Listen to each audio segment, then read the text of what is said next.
Pues muy buenas tardes, Joel, un placer que estés en esta ocasión con nosotros. Joel Virgen es economista en jefe para México y Colombia del banco francés BNP Paribas.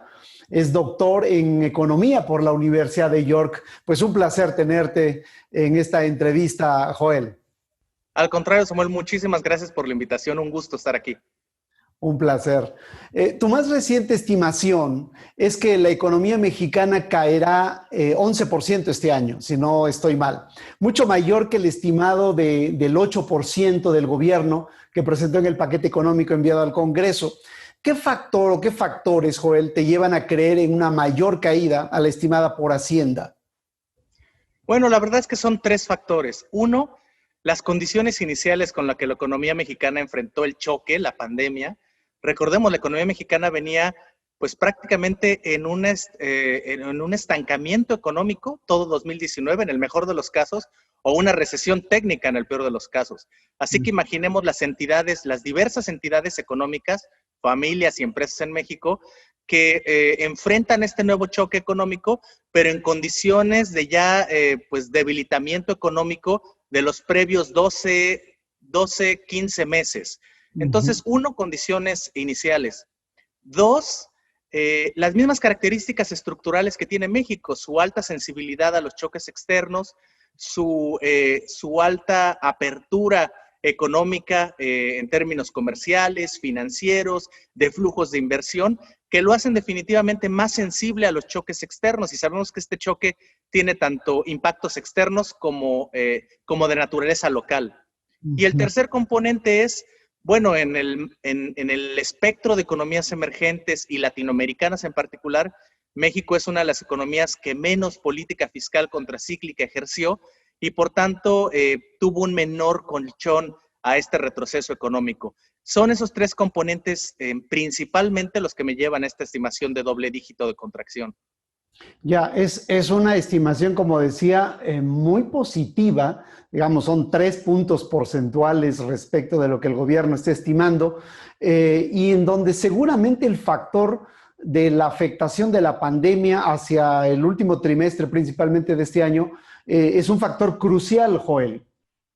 Sí, totalmente. La verdad es que yo he insistido mucho en definitivamente es positivo los datos que estamos viendo en el tercer trimestre que dan cuenta de esto, de que hay reapertura, de que no solo los sectores esenciales están allá afuera, que hay una apertura gradual, que la manufactura en Estados Unidos empieza a revivir y es normal que veamos cifras de recuperación económica mensual y trimestral de 5, 6, 7%.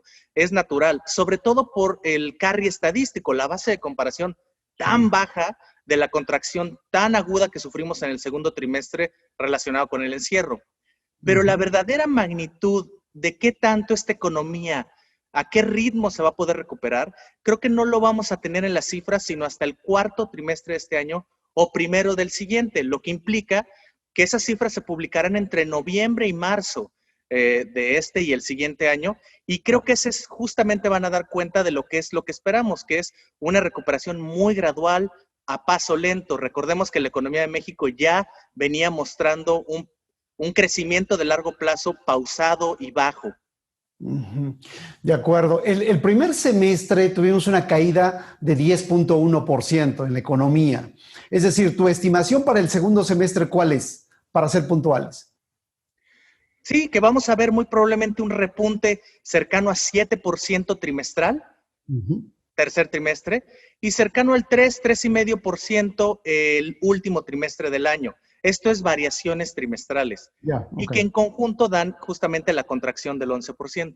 Para el próximo año, tú esperas 3.3% de recuperación en la economía. Hacienda pronostica un brinco de 4.6%. Es decir, otra vez hay un gran optimismo de parte del gobierno.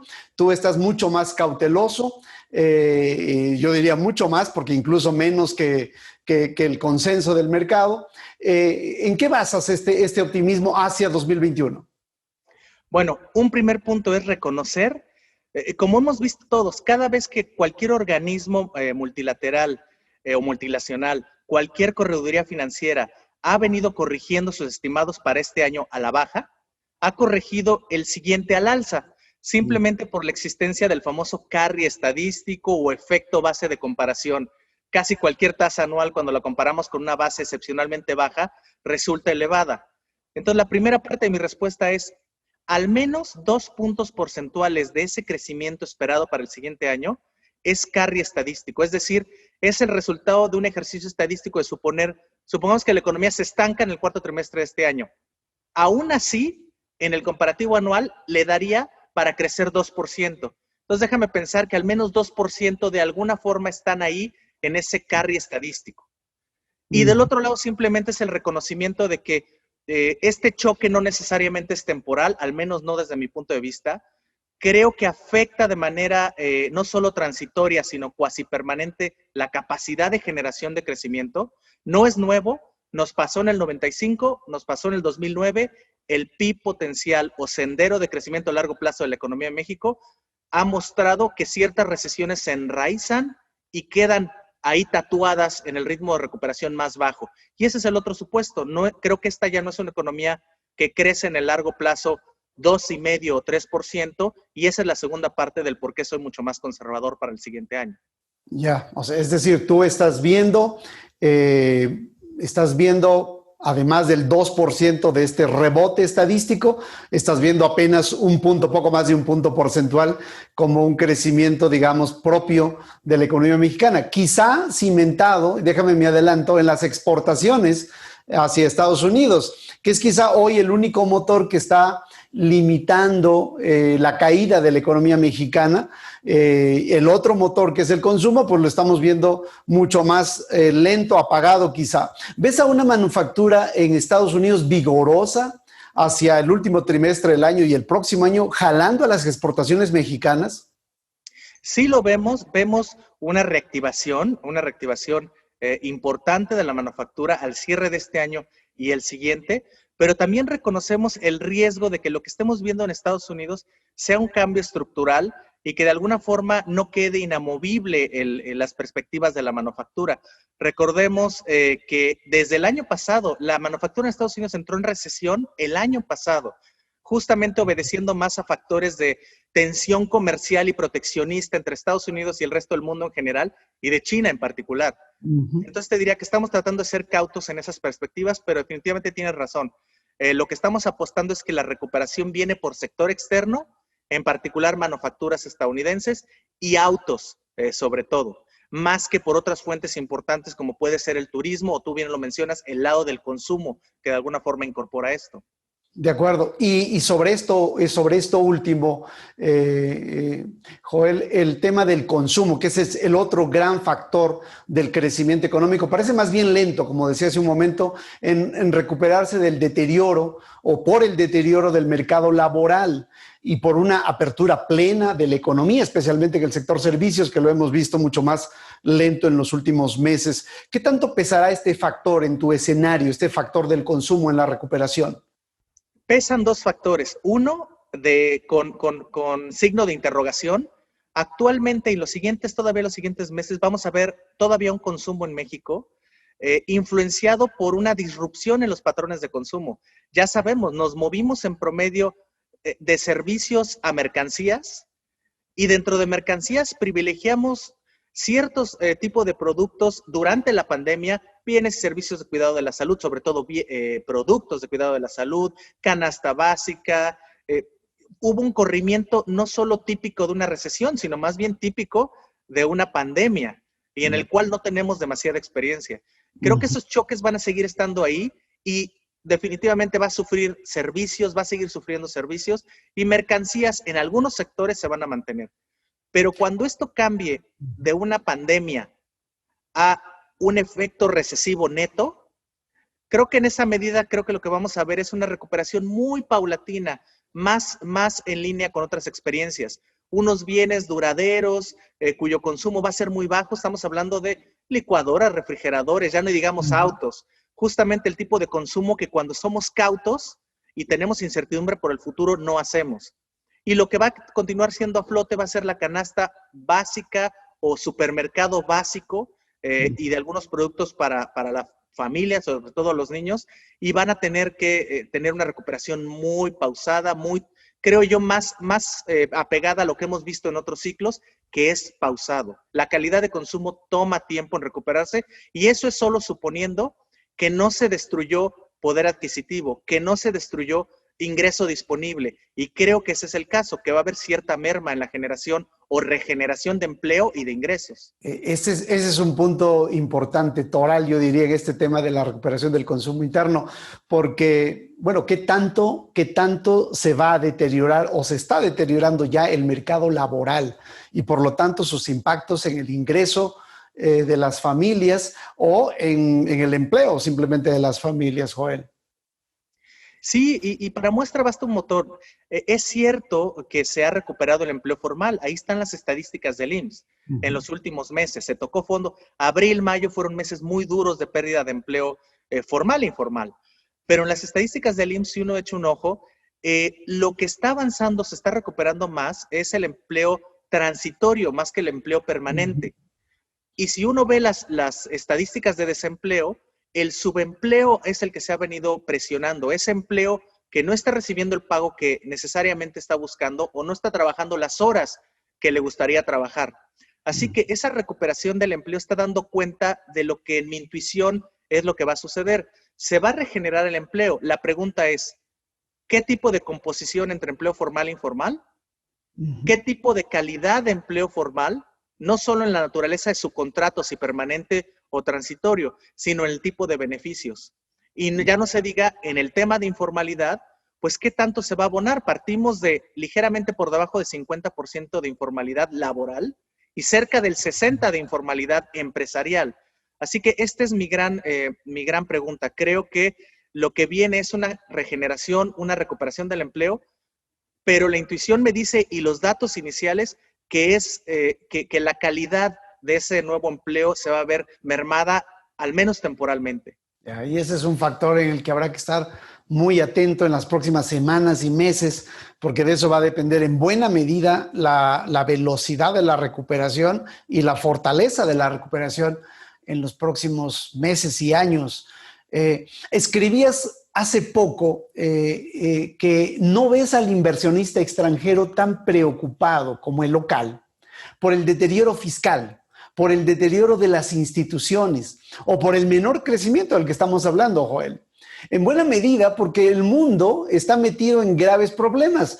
Y este es un factor interesante que hay que tomar en cuenta para la economía y la política en los meses que siguen. ¿Ves un alivio en este sentido para el gobierno?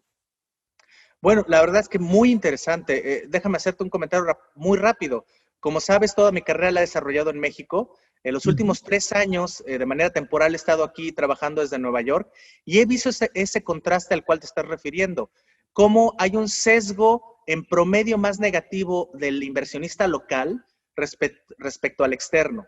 Y esta coyuntura no es la excepción. El contacto que tenemos con clientes, tanto locales en México como los grandes fondos a nivel internacional, dan cuenta de esto. Y creo que la lógica tiene que ver con el extranjero y el atractivo de México es un atractivo dentro de un portafolio que tiende a ser diversificado de otras economías con características cercanas a las de México, más allá de ser emergente grado de inversión, y donde México es eso, es visto desde una consideración relativa.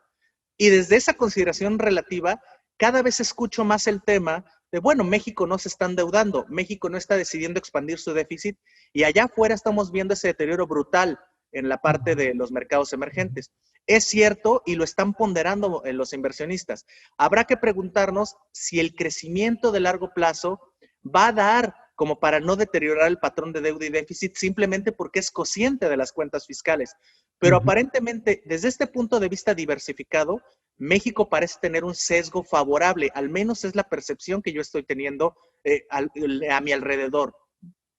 ¿Cuál es tu sentir sobre el ánimo de los capitales en México? Porque otra vez, aquí insistimos mucho en que la confianza se ha perdido o se ha deteriorado de manera significativa y que los inversionistas extranjeros no están realizando inversiones importantes en el país o por lo menos las están posponiendo.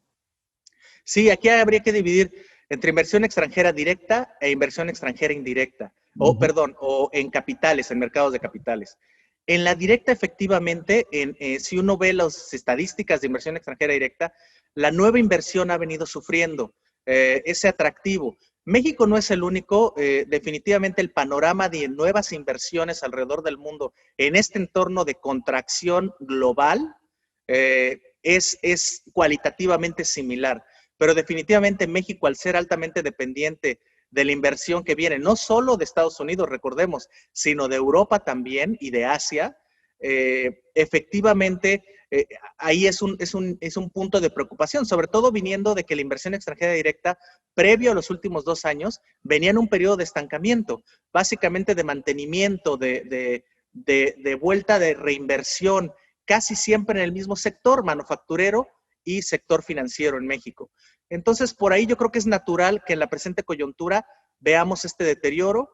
Es mucho más difícil identificar qué tanto está empezando el clima político que ha generado cierta incertidumbre en los nuevos contratos o las nuevas perspectivas de inversión. Resulta altamente difícil. En términos cualitativos podemos decir, sí, está jugando un factor ahí, pero también el entorno externo.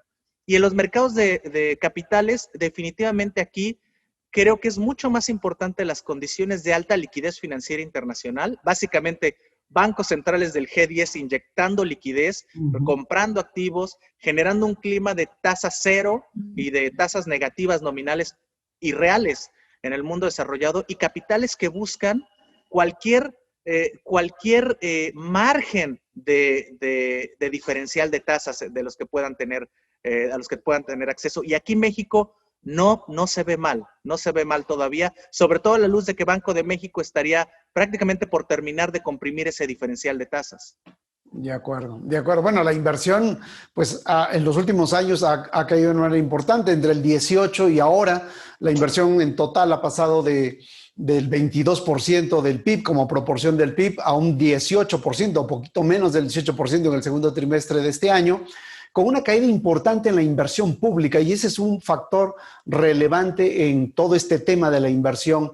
Ya no se diga la inversión privada, que se desplomó prácticamente en el segundo trimestre. Pero respecto a la inversión pública, ¿cuál es tu perspectiva? Porque no hemos visto nada relevante en este sentido, Joel.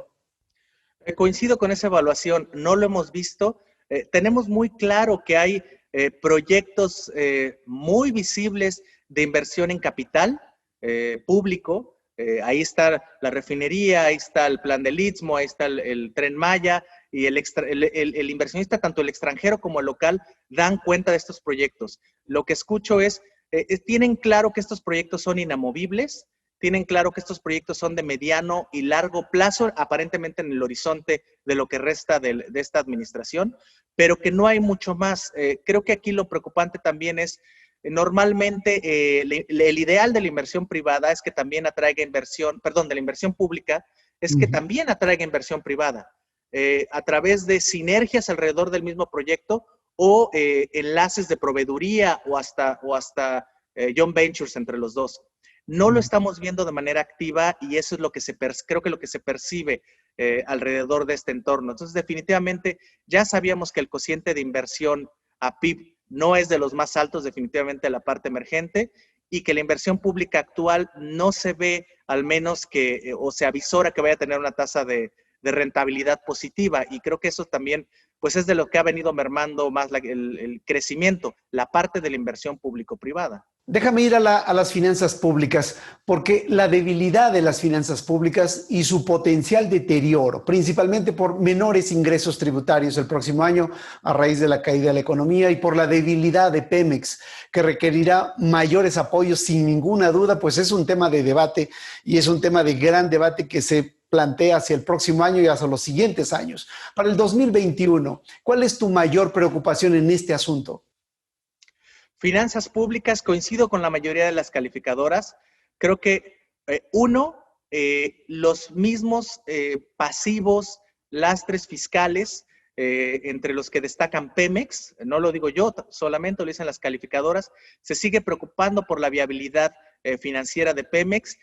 Se tiene claro que el gobierno va a estar respaldando a la paraestatal sin importar cuál sea el escenario, pero hay un dilema aquí inamovible.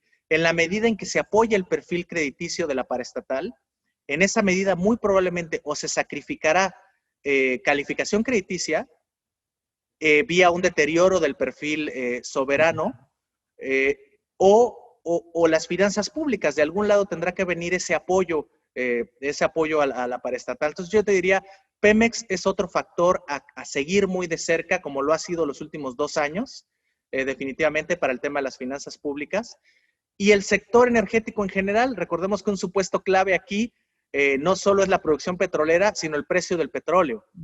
¿Se puede tener suerte aquí? Sí, definitivamente. Imaginémonos que la mezcla mexicana cotiza en promedio el siguiente año entre 45 y 55 dólares por barril. Eso sería casi suficiente para compensar una expectativa positiva o demasiado optimista de crecimiento que algunos hemos juzgado que está en los criterios macro de las cuentas públicas. Y se puede hacer, ha sucedido en el pasado, podríamos tener suerte en ese indicador que no es alterable por la política local. Esa sería mi segunda preocupación. Y tercer preocupación definitivamente sería esto, la subestimación de los ingresos y el espacio tan reducido que queda para seguir sacrificando o recortando el gasto público. ¿Ves inevitable? El presidente López Obrador ha insistido una y otra vez de que no va a incrementar impuestos. ¿Ves inevitable el incremento de impuestos o la reformulación de los impuestos hacia la segunda mitad del sexenio? Creo que sí, no necesariamente lo veo en términos de nuevos impuestos o incremento a los impuestos que tenemos más claros, el IVA, por ejemplo. Creo que sí viene una reforma fiscal, ahí no hay un misterio, ya nos dijeron que viene. Tampoco hay misterio en que viene en la segunda mitad del sexenio, como seguramente otras reformas. Pero creo que la naturaleza de esta reforma fiscal va a ser más bien tratar de introducir y enfatizar un espíritu más progresivo de gravamen de los ingresos tanto de las familias como de las empresas. Veo mucho más una reforma fiscal ad hoc con la discusión global actual respecto a gravar pues mucho más a los que más tienen, el tema de las herencias, el tema de los activos o stocks de riqueza que no están siendo ocupados en generación de crecimiento económico. Veo más ese perfil en la reforma fiscal que estamos viendo o que estamos anticipando, que un perfil donde se trate de incorporar a la informal, elevando el IVA o quitando exenciones del IVA o tratando de incrementar esa base gravable de alguna otra forma. Creo que es mucho menos probable eso que la idea de inyectarle más progresividad al sistema actual de impositivo. Ok.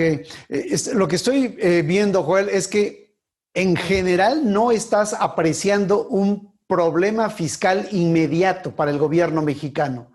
Quizá el tema de los remanentes de operación que el Banco de México entregará probablemente hacia marzo o abril del próximo año, alrededor de unos 400 mil millones de pesos, como muchos han calculado ya.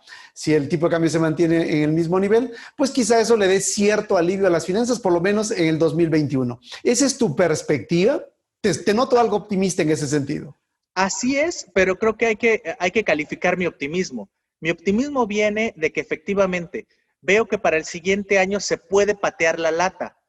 Básicamente excedentes de Banco de México, que yo estimo en 350 mil millones para el siguiente año. El estimado, tomando el estimado de las referencias WTI y Brent para el siguiente año, veo muy factible precios de la mezcla promedio cercanos a 45 dólares por barril. No estoy tan optimista en producción petrolera superior a 1.75 millones de barriles diarios, pero al menos esa conjunción de supuestos da como para que compensar precisamente la visión más positiva respecto a crecimiento económico y le da viabilidad, creo, al plan fiscal para el siguiente año, pero con estos factores ¿cómo le podríamos llamar? De contrapeso, pero que definitivamente no son los ideales. Lo definitivo sería que tu perfil fiscal mejorara tras descubrir o incentivar más fuentes permanentes de ingresos públicos, eficientar el uso de tus recursos. Entonces, definitivamente son recursos meramente transitorios que te ayudan a patear la lata y que hacen necesaria una reforma fiscal en el mediano plazo. Mediano plazo, déjame llamarlo, entre finales de 2021 y 2022. Entonces, estás viendo, digamos, unas finanzas públicas que todavía tienen aire hacia el próximo año, buena parte del próximo año, y tendríamos que preocuparnos hacia finales del próximo año y el 2022, quizá lo que resta del sexenio. Hay un tema que es el tema energético que en México es fundamental y el presidente López Obrador ha planteado de alguna manera la posibilidad de una especie de contrarreforma energética que básicamente es regresar a Pemex y a CFE al centro de la política energética del país, devolviéndole el rol central que siempre ha tenido en realidad. Desde el punto de vista de las finanzas públicas, ¿ves posible esto? Desde el punto de vista legislativo y de intención de política, totalmente factible. Desde el punto de vista fiscal, definitivamente sigue siendo un dilema, va a seguir siendo una problemática, un pasivo importante. Entre menos avancemos en un cambio estructural en el sector y en la paraestatal, que deje de ser, porque el problema de Pemex, como sabemos, no es un problema de que no genere utilidades, es un problema de cómo está grabado y que no le deja espacio de reinversión y que por lo tanto, si no lo comprimes a sus actividades más productivas, es donde tenemos esa presión financiera. Definitivamente, en ausencia de un cambio estructural que deje de grabar así y dé un margen de recuperación de inversión y reinversión a Pemex por un periodo pues significativo y abra la puerta por ejemplo, a farm outs, donde con este tipo de asociaciones se impulse la productividad del sector, creo que seguirá siendo el mismo dilema, el mismo trilema, donde por un lado está o la presión tiene que escapar por una degradación de crédito de Pemex, por una degradación de crédito o de soberana, del perfil soberano de México, o que lo que se sacrifique sean otros planes de gasto entre donde estarían planes sociales, planes de infraestructura, donde no vemos, o al menos se ha sido explícito en que por ahí no va a venir el ajuste. Entonces, de algún lado, algo tiene que ceder y es el crédito soberano o el crédito paraestatal. Y ahí es un poco de donde tiene que escapar la presión en ausencia de un cambio estructural. Uf, complicadísimo, ¿no? Complicadísimo porque Pemex es igual, en este gobierno, Pemex es igual a éxito del presidente. Toda su apuesta está allí y los programas sociales están en el mismo rango de prioridad para el presidente. Así que está muy complicado el tema de las finanzas públicas porque vemos unas finanzas públicas muy, muy presionadas. En este sentido, ¿cuál es tu perspectiva sobre el grado de inversión hacia el próximo año o hacia el que sigue, Joel? Totalmente de acuerdo. Aquí la clave es el horizonte de 12 a 18 meses. No hace mucho que las tres calificadoras actualizaron su última versión de lo que piensan sobre México. De memoria, fue entre el otoño del año pasado y la primavera de este año. De hecho, en junio todavía tuvimos alguna actualización. Pero aquí lo que definitivamente, si uno observa todo lo que hemos estado hablando los últimos minutos, están en las preocupaciones en la agenda de las calificadoras. No solo el tema fiscal, sino también el tema de política, línea de política, también el tema de las paraestatales como lastre, también el crecimiento económico de corto, mediano y largo plazo, y en la parte política o de gobernabilidad. Entonces, curiosamente, yo veo mucho más probable que si alguna de las calificadoras degrada aún más la calificación crediticia de México en los siguientes 12 meses, no necesariamente va a venir de un deterioro del déficit o deuda, porque hay otros pares emergentes que están viendo un deterioro mayor. Podría venir de los otros factores que las mismas calificadoras han venido señalando que tienen que ver con la capacidad de crecimiento, con el esquema de política y con las paraestatales del sector energía. Esa es la parte de donde yo veo que podría venir efectivamente un deterioro en los siguientes 12 meses. Pero aquí, otra vez, déjame dar un paso atrás y verlo desde el punto de vista global, que es creo que lo que hemos estado subrayando también aquí. México no es una isla ni está desconectado del resto del mundo y las calificadoras siempre dedican al menos un párrafo a cómo se ve respecto a sus pares de calificación crediticia. Y respecto a sus pares de calificación crediticia, el deterioro relativo de México no es tan profundo como uno pensaría visto desde dentro.